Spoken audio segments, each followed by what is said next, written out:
One more time, Let's do it again. please. Right. Okay. So we get a lot of large extra tips at our restaurant. Yes. Has that changed you in any way? I would say that it at times it makes you feel like, Right. but always grateful for what For you get. very quick context again, I'm talking about tips of over $10,000 are common enough. It doesn't happen every day, but they are common enough that when it happens at our restaurant, you say, damn, bro, congratulations. And then you get on with the rest of your night. Absolutely. Like, we're blessed at where we work. So how has that changed you? The way you think, the way you behave? What is different about you because of this fortune that we have? Well, I will say that at times someone will say, "Oh, how about can you do this for that?" And it'll be like, Yeah. "No, Yeah. no." Or, "Oh, hey, can you help me out with this job? I'll pay you $100." And you'll be like, "No, no."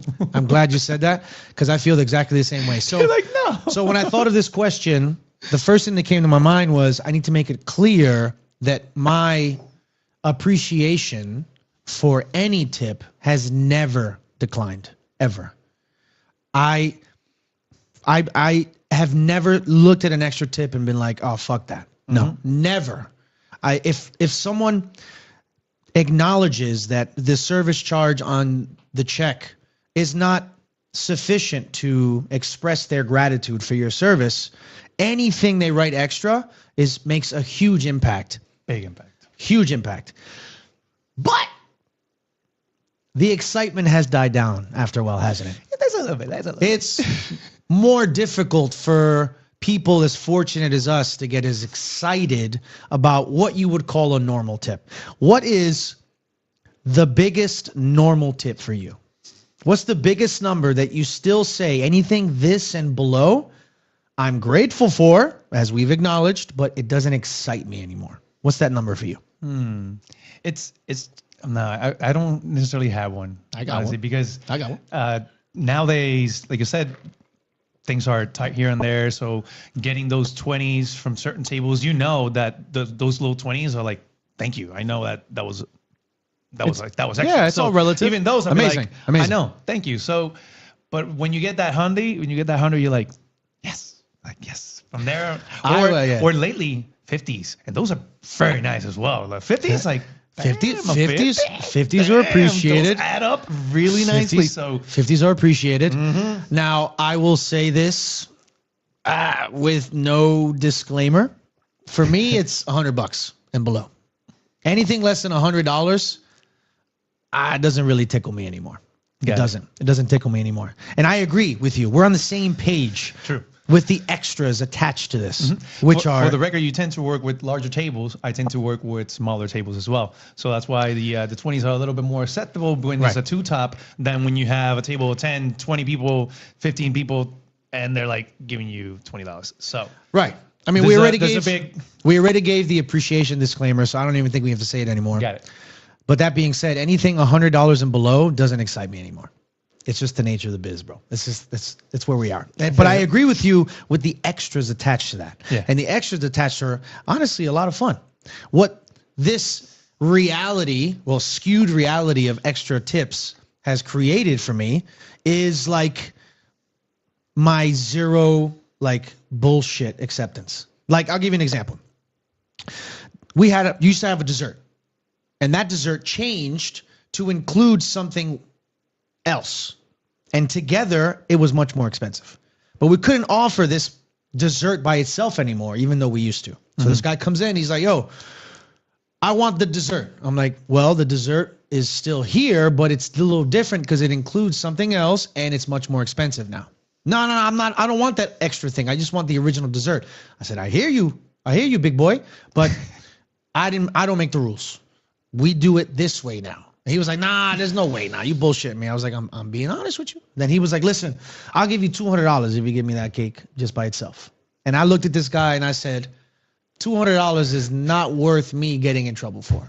It's not worth me getting yelled at for $200. And you could tell by the way he offered it that this was like his it was in his quiver. It was like he let it loose. He was like, I'm gonna knock him out with this one. And I was like, nah, not really.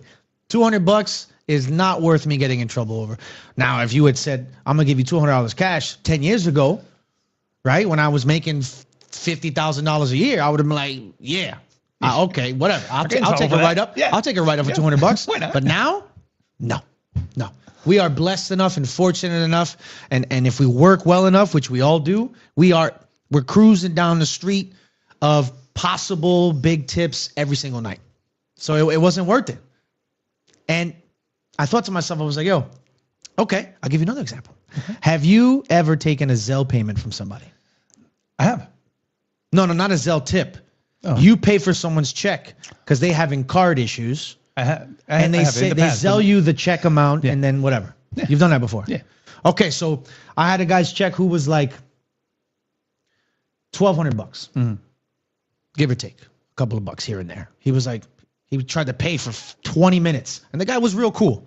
I think this is what allowed me to open up my mind to doing this. Yeah, real cool dude, but whatever. Yeah, it's not working. His cards weren't working. We said about it last week. If you don't call you back before, you're going to have to call it after. His cards weren't working, and it took too long, and he had to go. So he was like, listen, man. He pulled me aside. He was like, yo, can you pay for me, and I'll Zelle you right now. Yeah. I was like, all right, how much you going to Zelle me? He was like, oh, I was like, how much you going to Zelle me? Yeah. He was like, I'll Zelle you $1,400. I was like, no. I was like, you Zelle me $2,000, and I'll do this for you. You see what I mean? Yeah. I'm in a different zone. Yeah. I'm in a different zone. You want me to do this for you? You got to pay me for it. Yeah. Right? So that's really the only way it's changed me, because I've never really been greedy. I've never been like, I'm a shark, but I'm like, I don't bite unnecessarily. You know what I mean? I don't get so much shit for this one. I don't bite unnecessarily. What, for the Zelle? Come on, man. So yeah, it's like if you're going to do something wrong, you got to do it right. It's as simple as that. You're not gonna get me in trouble for $200, but if you're flirting with 800, 1,000, I'll take a write up for $1,000. I'll take a write up for $1,000. But you got to keep it real with people, because we deal with animals. We deal with wild animals in this business. There you go. And you want to be a fucking lion tamer, you got to fucking you know what I mean? Big difference from doing what you're doing and being toxic. By the way, which is where we're going. Yeah, go ahead. About some toxic coworkers. And first off, I want to ask, what do you consider to be a toxic trait of an employee or a coworker? I would say someone who's greedy. Not, since we're on the topic, greed, like people just won't let go. And greed comes with paranoia. Like people think that you're trying to be greedy around them, even though it's nothing of the sort. It's like gaslighting. Is that make you know what I mean? Yeah. It's like they project that insecurity onto you, and then they don't trust you when you've done nothing to break their trust. They're just living in this hyperactive world in their minds where they just have to keep getting money and getting money and getting money, and another table, another table, another table. I'm just like, relax. Yeah. I'm good. I'm good. I just got $800 from this scammer. I'm good. I'm good. I don't got to fucking hustle. You know what I mean? I just got a $500 tip from a fantastic family. I don't got to fucking go crazy. People get like the fucking virus. I gotta make money. Yo, relax, bro. You got to stop living over your needs. Relax, man. Oh, my God. Well, a toxic trait can be any habit or constant behavior that affects the overall operation, whether it's poor communication, consistent negative attitudes, a lack of accountability, and undermining your coworkers. A couple of examples of poor communication with your guests or the kitchen. You constantly make mistakes, or you ring in things that are not proper. So everybody's doing mistakes because you did not communicate it well. Or management towards staff when they actually don't communicate properly what they're expecting from the staff to do, and then actually kind of creates a little bit of that toxic environment. Consistent negative attitude, like, I'm tired of this place. I don't want to be here. I hate this place. All that attitude, all that negativity, nobody wants that. It's not needed. I'm kind of like that, but I like my coworkers. So I'd be like, man, tired of this fucking place. And that's okay. But I say that as like I'm hugging my coworker and we're making fun of it together. Actually, so I want to, since you mentioned that, I want to talk about two things. One, superficial complaints, and the other one's an official complaint. So a superficial complaint is like, like you said, it's just complaining about, having jokes and all that. I have a coworker that says, I'm the first one to bitch about something, but it doesn't necessarily mean that I don't like where I'm at. And that's okay, because they're superficial things like that, like complaining about, taking that last table, but you're still going to take that last table because that is your responsibility, for example. That's right? called bitching. Exactly. So bitching is one thing. Too We much all of it bitch. can lead to toxicity. We all bitch, but man. just a little amount of it. We all that bitch, is okay. man. We all now, bitch. an official complaint is that you can say we're understaffed in X area or department, and we're not delivering as expected. That is an actual appropriate complaint, right? All right. Now, going into also lack of accountability is when someone says that's not my job, right? That's definitely not something that I we don't need. think I've ever said that sentence. I've even when I was like first starting out, I don't think I've ever said that. I've never uttered those words in a restaurant setting. Isn't that weird? That's good, man. Respect. Hey, I'm glad you feel that way. Or one that managers do. It'll solve itself. I hate that one. Sometimes it will, though. Sometimes it will. I always say restaurants are natural filters. They're natural filters. If there's a piece in a restaurant that isn't working, it doesn't go with the flow, it doesn't, align with most people, because you don't have to get along with everybody, that thing will filter itself out. A shitty restaurant is a restaurant where there's one element, let's call it one of your coworkers is a fucking scumbag or a gaslighter or a fucking a cokehead or who doesn't like to take care of their tables, and you get in trouble because they're terrible at their jobs, and that person never gets fired, then you're working at a really, really shitty restaurant.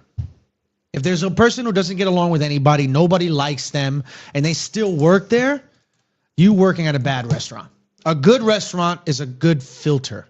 Eventually, that person who's sticking out and they are not helping, nobody likes them, that person will get eliminated one way or another. Yeah. Now, this this last one, which can lead to toxic behavior, it's also one of those things that servers or, front of the house does that kind of helps filter that out. And that's undermining your coworkers, which is either whether you withhold important information or spread comments about that coworker's performance. Yeah. Now, that one per se, yes, can consider it as a toxic, but in many restaurants, it's actually how things are handled. Because let's talk about how to handle a toxic coworker.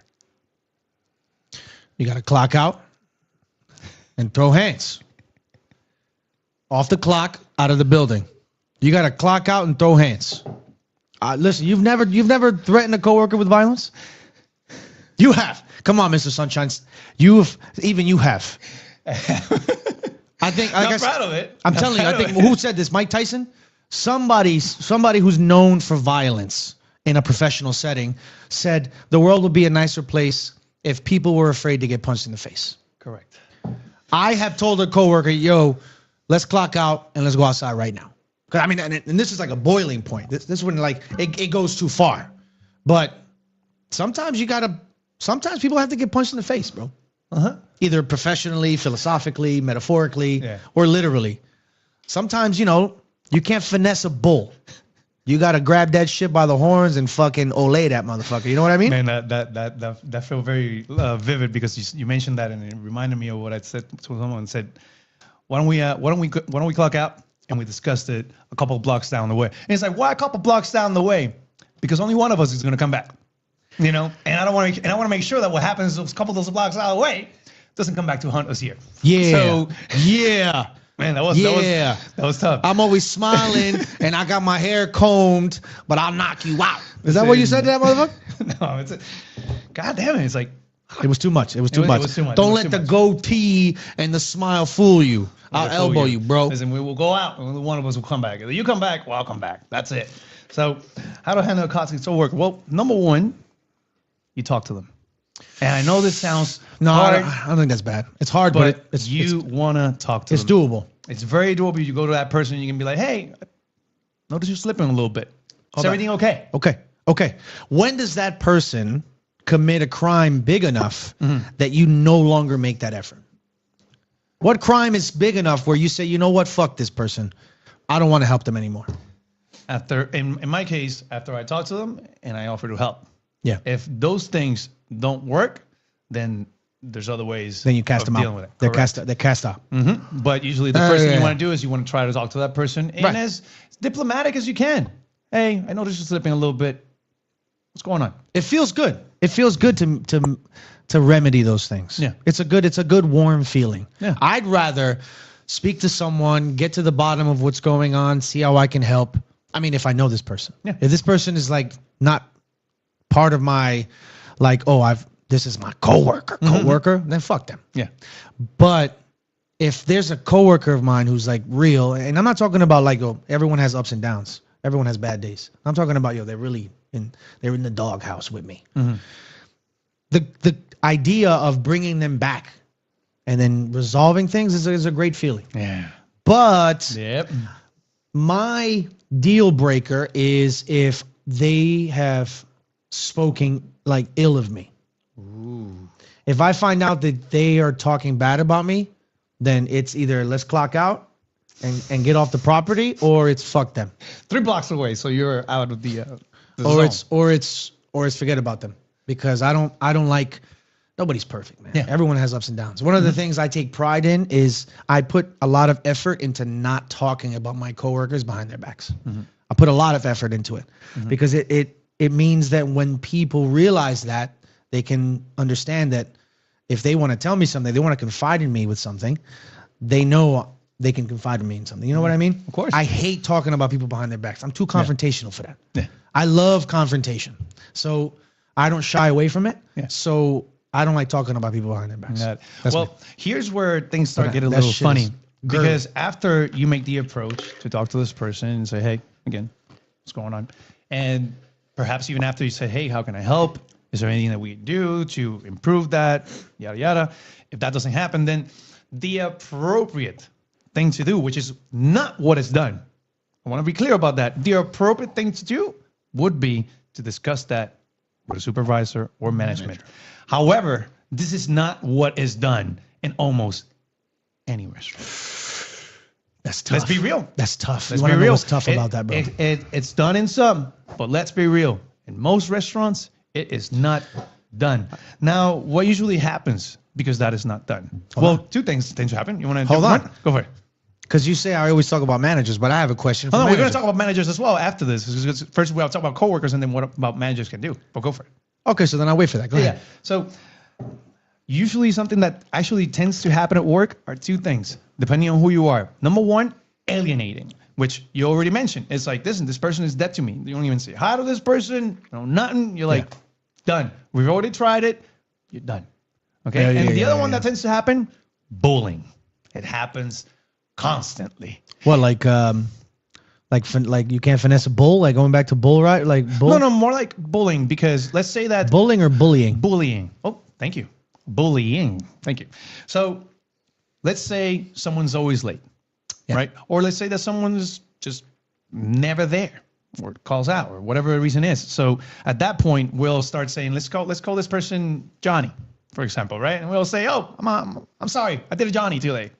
And the whole point is that we're bringing out the fact that I'm being as responsible, but not as irresponsible as someone else. And that is the one thing that a lot of people will do to make sure that managers understand this instrument needs some fine tuning, and it is your responsibility to do something about it. I understand that what we're doing, it is not appropriate, but what you're doing or lacking of doing, it's actually affecting us a lot more. Now let's talk about what management can do or should do.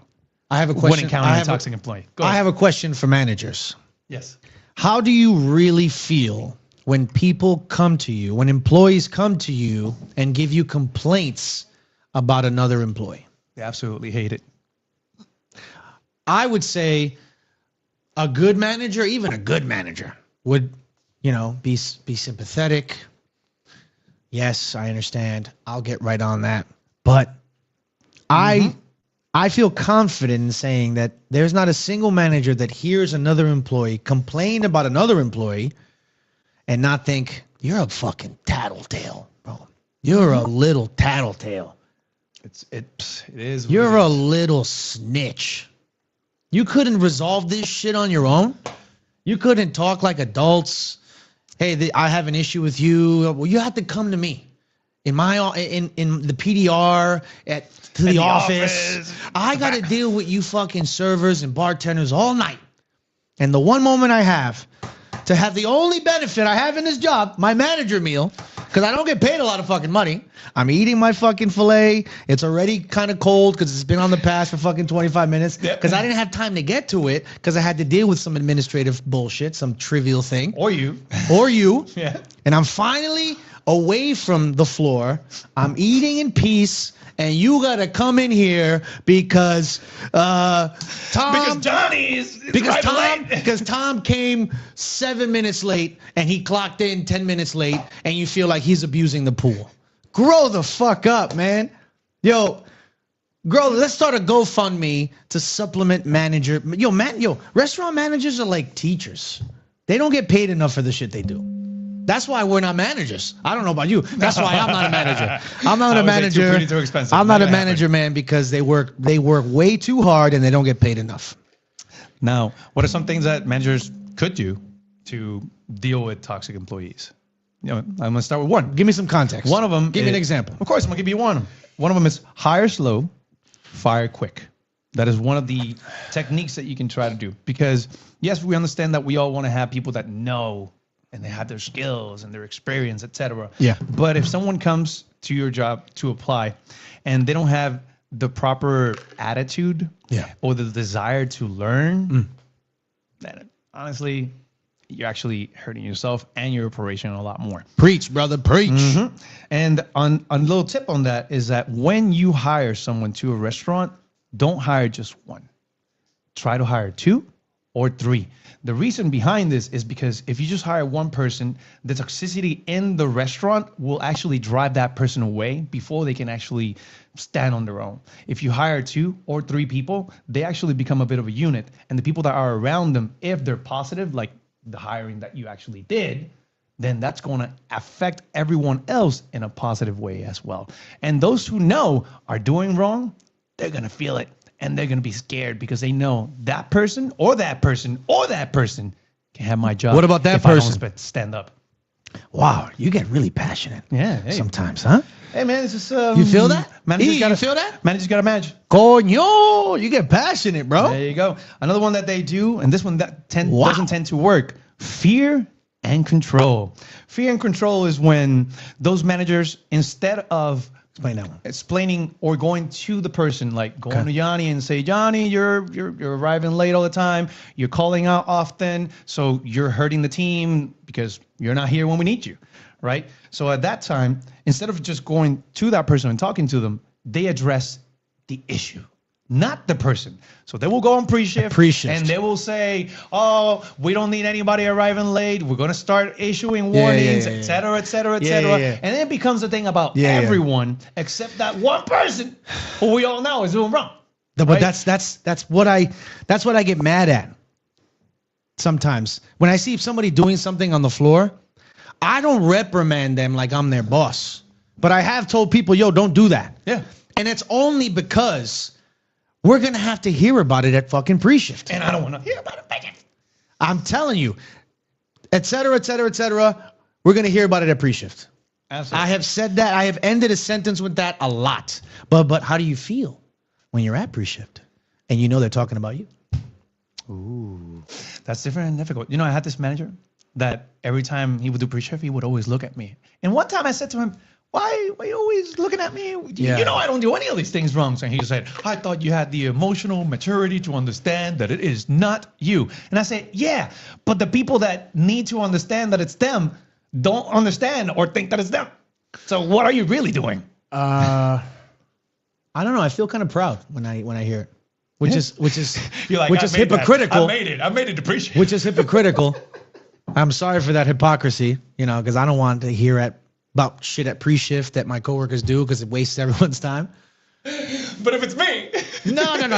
Not if it's me, but if it's about me with a certain thing, like, guys, we can't open bottles of wine without a guest confirming they want another bottle of wine. That's ridiculous. Got it. And I'll be like, yeah, all right, yeah. You worked Saturday. Yes. How would you describe in one word our shift this Saturday they just passed? One word. Tight. I like that. I was gonna say war. Okay, so look. It was tight. It was So look. I wanted to get inside of your tropical brain, Go for it. your Caribbean brain, right? So Saturday was tight. It was a war on my restaurant floor. Packed as all hell, people waiting to sit down. It was pandemonium. So everyone knows, hey, what the weeds are. Mm-hmm. The weeds are when you're working in hospitality and you're really busy. Mm-hmm. The analogy comes from you're like in high weeds and you can't see out of them. Mm-hmm. Right? Catcher in the rye shit. Got it. So Saturday I wasn't in the weeds on Saturday. Mm-hmm. I was a fucking POW behind enemy lines on Saturday. Okay? When you're in the weeds, I thought about this. You're in the weeds, you're like an airline, you're like a fighter pilot. And midway through your flight, your fucking instruments go bad and you hear alarms blaring or you're like, okay, like we're fighter pilots and like we're a pair. So you're Goose and I'm Maverick. Yeah. Don't take it personally. Yeah. Right? So when you're in the weeds, we're like in combat, right? You're my serving assistant and I'm the server. For example, you got to spot the enemies. Oh, there's an enemy here. Then I go, okay, phew. Then I do the Maverick thing and I shoot him. That's us in the weeds as a team. As a team, we're in the weeds. You're my serving assistant. We're fucking Maverick and Goose, and we're getting through the shit. Top Gun. Yeah. Saturday was not like that. Saturday was my plane crashed behind enemy lines, and I was a POW. And I escaped from the fucking POW camp, and I was in the middle of the woods. Not the weeds, the fucking jungle with nothing in the middle of the night. Maybe I had a machete that I stole from one of the guards. That's it. Listen to this. Saturday night, my serving assistant, gone. Not because he's bad, but because it always happens. You're super busy. Your managers will grab bussers or serving assistants and be like, yo, I need you to go pick up a chair. I need you to go get a table. I need you to do something off the floor. And physically, it's impossible to get anywhere. So, we don't have earpieces. So if I don't see you, you don't exist. It's as simple as that. Right? It was just me and my pen and my fucking server pad, right? Against everybody. Against everybody. So in that situation, what do you do? What do you do? This isn't just in the weeds because my bar was getting fucking demolished. Drinks were taking 25, 30 minutes to come out. Kitchen in the shit. Couldn't move. Couldn't get to a computer. It took, my restaurant's like 3,000 square feet, right? From one end to another should take 5 seconds. A 5-second trip on Saturday would take you 2 minutes. You couldn't move anywhere. So what do you do? How do you hack your way through the forest and get back to friendly people? You let it ride one step at a time. Take a deep breath. Just keep going. Dude. You know what my magic wand is? You know what my machete is in the forest during those moments? What is it? Prosecco. Prosecco is my fucking get out of jail card.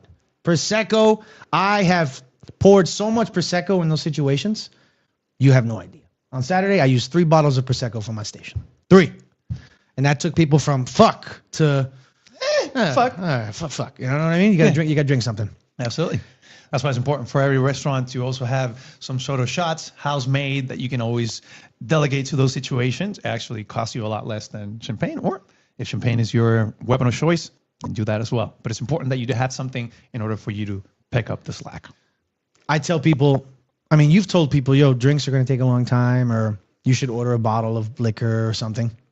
When it got really bad, I told people, you're not going to order cocktails. You're going to order some wine or a bottle of wine because otherwise it's going to take too long. when it got really bad, when I was hacking away in the fucking forest in the Yeah. jungle, that's what I would tell people. Then you gotta be honest with them. At least you were honest. That's it. Yeah, That's so it. they know. If you order cocktails, it's gonna take an awful long time. And that's what you want to do, That's it. then you decided that route yourself. And you keep hacking and you keep hacking and you keep hacking. And then eventually you'll get to a river, you wipe off in the river, and then you cross the river, and then you keep hacking and hacking and hacking and hacking and hacking. You hear animals in the forest and shit. And then you keep hacking and hacking and That's hacking. why- And then you get there. To me, the best the best image that describes what being on the weed is that image of Rambo where he's like nothing Just explains fucking that better. hacking away, bro. Nothing explains that better. Hacking away. I actually I'm gonna close with these two little details as well of things that also manage going back to the toxicity. You went back to it. Yeah, I want to just finish that with the toxicity. Those things that also management might do that how they deal with toxic employees. Number one, they also alienate the staff as well. They will give you the worst sections. They will give you the worst days. They will give you the cold shoulder. And that's kind of like an indication of you're not kind of welcome here. It's to insist of you doing the deed yourself. Because did you know that, for example, for arriving late, you know how many times you have to arrive late in order for somebody to fire you? 7. 12. It needs to be justified as well. So close. it's like, for arriving late, it's not going to happen. You know what I learned is that if you're not being discriminated against for some special requirement, or you're not being discriminated based on, you know, the classic things, age, sex, religion, that if those things are in place, work doesn't have to be fair. Like going to HR and saying, I'm being treated unfairly, and it's not a violation against any of those things, like HR doesn't have to do anything. First of all, HR is not your friend. I don't know if people Nope, know this. they're not there for you. HR protects the company. Correct. That's another thing for another day. But yeah, so work doesn't have to be fair. So that alienation tactic is a real tactic. Yeah. But if you're an employee who's getting alienated against, it really means you fucked up. It really means nobody likes you. Yeah. And if nobody likes you, no one's gonna dislike you for being a good employee, a good friend, a good coworker, a big seller. So if you're getting alienated, you probably don't possess any of those. So it's your own fault. So it's time to step it up. And the last thing that managers will do, which is the one that they do the most, Yeah. nothing. You said it. They will listen to you and they'll say, we'll get right on it. You said it. That's all they'll Go do. right back down to eating their lukewarm filet and sighed. Exactly. So I took care of these viejitos. Go for it. These 3 elderly couples. They were from Knoxville, Tennessee. Super sweet people. We spoke, we bonded, there was rapport. The guy was married to his wife for 38 years. Hey. 38 fucking years married to somebody. Crazy. Right? And at the end, the guy goes, "Oh, do you have a business card or something?" I was like, "No, I don't." I was like, "But what do you need? You need me to help you with reservations?" He was like, No, I want to send you something. And I was like, "Oh, he's going to sell me a little something." Okay. So I was like, I went away and that kind of ended. And then at the end, he was like, "Well, the reason I wanted your information is because I wanted you to see this." And what he showed me was an Amazon checklist of a book. And he was like, "You seem like a wonderful young man, and I see greatness in you, and I think this book's going to help." He went into a whole, he spieled the book. Beautiful. He sold it. He sold me on the book. He was like, "Read it now. And trust me, read it again in 20 years. It's going to change based on your life experiences." I was like, "Pfft." And I'm in this new, like, I can't wait to hear the end of this. I'm in this new, like, oh, it's not so bad, bro. It's wholesome, but it's wholesome, I swear. I'm in this, like, whatever. I didn't even think about it. I went home that night and I bought it on Amazon, and it arrives. And it's this book right here. It's called Don't Waste Your Life by John Piper. Don't Waste Your Life by John Piper. So, do you know what this book is about? Don't waste your life. I'll give you 2 bullet points. It's a Christian spiritual guide urging readers to find ultimate joy and purpose in making God's glory known. It's a Christian, like, evangelical book. Okay. So my question to this old man is, What the fuck about my service made you think I needed to focus my life on God? That's my question. What did I do so bad that this fucking guy thinks I need this fucking book? Huh? You need divine intervention, sir. Now listen, this is a hospitality podcast. I've got no issues with anyone's choices, personally, spiritually. Do your thing. I personally am not into like dogmatic, like this is the rule, this is the law, religion. That's not me. We don't have to get into it. Why did this fucking guy recommend this book, bro? Why? Clearly, he did not know where he was or where you stood. Clearly, he probably doesn't know that, what is a good tip. I bet this is a fantastic book. I bet it's a great book. Oh, you haven't read it? I have not read it. Oh, okay. I haven't read it. I read the first 3 Do you plan on? I will. Maybe in a couple of years. I don't know. Not maybe today. 20 years. Maybe 20 years. I read the first 3 pages and I realized, hey, you know what? It's just not for me. Okay. It's not for me. But the fact that this guy felt so strongly to recommend this to me shook my hand. He told me the whole story of this book while we were shaking hands. We never let go of each other's hands. We were connected. And he told me, you need this. I see greatness in you. I see the whole time he was shaking my hand. And you want to know something? The handshake felt good. It wasn't awkward at all. This guy had great energy. But then, why the fuck did he recommend a Christian spiritual guide? Well, why did he do that? Why don't you let us know? Why do you think that this person gave Ed? Yo. Don't waste your life. Okay, hold on. Just objectively, do you think that I'm a good person? Yeah. Now, why the fuck do I need that? Why do I need that? I'm down 14. Can I return this still? Yeah, I'm sure you can. I'm down $14 on this book. Again, John Piper, congratulations. You seem like a talented person. Well, I mean, I think that yes, if it's not for you, it's not for you. But some books actually will add to you. Yes, we've worked 20 years in this industry, but I'm actually reading, that book that everybody's reading. I'm sure the hospitality. You want this? I don't know. I want to actually show this one. Okay.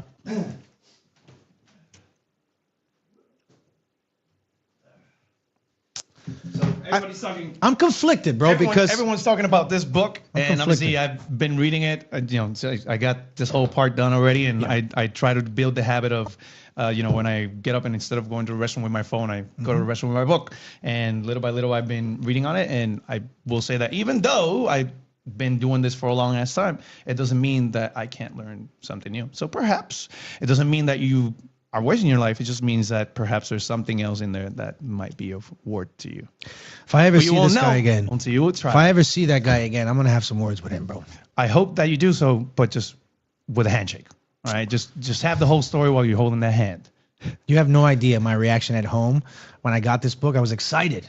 I was like, man, I trust my elders. Like, they seem like wonderful people. No. They were wonderful people. And I was like, yeah, man. I'm into this thing where, like, let's read, let's improve, let's learn. There you go. Last word, sir? I've said the greatest word there is. I do want to bring one thing that I forgot to mention, and that is when management or your coworkers as well want to complain about you, right? One thing that is very important that you do is that you have to look at yourself in the mirror first. Because there's so many people that complain about someone else when they don't follow the rules themselves. Like, let's say, oh, you want to complain about, oh, that person doesn't arrive on time, but I'm never dressed the part. I look like shit. Or I don't know how to properly talk to other people. So, again, if you want to complain about someone, maybe before you do so, take a little look at yourself. Just saying. It goes a long way. Now, if you're ready, we do have this question that we kind of inspired the episode today. And it came from a person that works in an office and says, I have this coworker who never helps. Mm-hmm. When we're busy, he or she is always on their phone, not paying attention. And when we need help, again, it doesn't come. What can we do? Or what can I do? Are we translating that to a restaurant? However you like. Well, if it's a pool house, then one of the benefits to a pool house is you can police each other. Not narc on each other, but govern each other. Like govern the quality of the camaraderie. So if you are the person in this scenario who works at my restaurant and we have a pool for tips and you're not contributing, then it's a very simple conversation. You know, it's like, yo, we're a team. You gotta help out. Yeah. And that's usually like all it takes. You know, sometimes people go through shit. Like I said, you know, life still happens even though you work anywhere. So sometimes you come into work with shit on your mind and you do your best not to display those things to guests. But, you know, we're all human. So maybe that person is down or dealing with some serious shit and it happens. But if it comes from a place of like laziness or it comes from like a place of premeditated lack of contribution, then that's a conversation. And then if the conversation doesn't work, then it's a clock out and walk 3 blocks away situation. Yes. It's as simple as that. As simple as that. Now I'm gonna, as we mentioned, the first thing you might want to do is try to talk to the person and perhaps offer help. But if none of those work, then I have 2 little quick tips here that you perhaps can send them their way. Now, if you're receiving this, it means that your performance has slipped recently. Consider this a friendly nudge from your team to step it up and get back on track. Now, if you're getting this message, it means we've already discussed your recent slip in performance and your lack of motivation is impacting the team and the operation. Remember, we do not need you to be passionate about service or about what we do here. We just need you to show up and do the job, the one you signed up for. If that's not possible, please do us all a favor and stay home. Thank you for listening. Or quit. Take care, everybody. Stay home. That was too nice. Get that fucking person out of there. Stay home. Fuck up the whole vibe. Share my money and stay home if you're not feeling it. No, get another fucking job. There you go. Take care. Take care, everybody.